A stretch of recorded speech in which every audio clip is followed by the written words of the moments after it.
அவனோ ஒருத்தர் சொன்னா 2027 ஒரே வேர்ல்ட் கப்க்கு ரோஹித் சர்மாவும் விராட் கோலியும் 100% கன்ஃபார்ம் இல்லைன்னு. அவ்வளவுதான், அங்க பத்திக்கிச்சு ரோக்கோவோட காட்டு தீ. அந்த வெறியோட போய் ஹிட்மேன் ஆஸ்திரேலியாவை பழக்க விட்டாப்புல, திங்கு சவுத் ஆப்பிரிக்காவை பழக்க விட்டாப்புல. ரெண்டு பேரும் சேர்ந்து குத்துற குத்துல இன்னைக்கு ஐசிசி ரேங்கிங்ல நம்பர் 1 ரோவும் நம்பர் 2 கோவும், ரெண்டு பேரும் நம்பர் 1 நம்பர் 2 ரோக்கோவா மாறி நிக்கிறாங்க. பக்கால இதுக்கப்புறம் எவனாவது வாய திறப்பீங்க காப்பு செப்புல இருக்கணும். ரெண்டு பேரும் அவங்களோட பொட்டன்சியலுக்கு நான் ஒரு பையன் அவங்க முன்னாடி நிக்க முடியாதுன்னு ப்ரூவ் பண்ணிட்டாங்க. இந்த மாதிரி கொடூர ஆட்டக்காரங்களோட பிளேஸே கன்ஃபார்ம் இல்லைன்னு நீங்க சொல்றீங்கன்னா அப்ப அவங்க செலக்ஷன் லட்சணம் எப்படி இருக்கும்?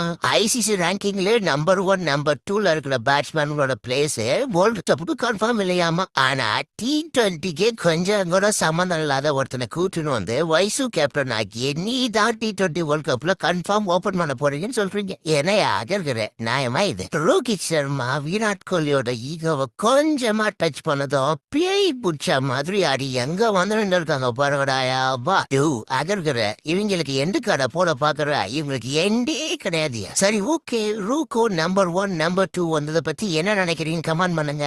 வீடியோ முடிஞ்சு போச்சுன்னு கிளம்பாம கீழே இருக்க அந்த சப்ஸ்கிரைப் பட்டனையும் தட்டினீங்கன்னா எனக்கும் சந்தோஷமா இருக்கும்டாயா. பா.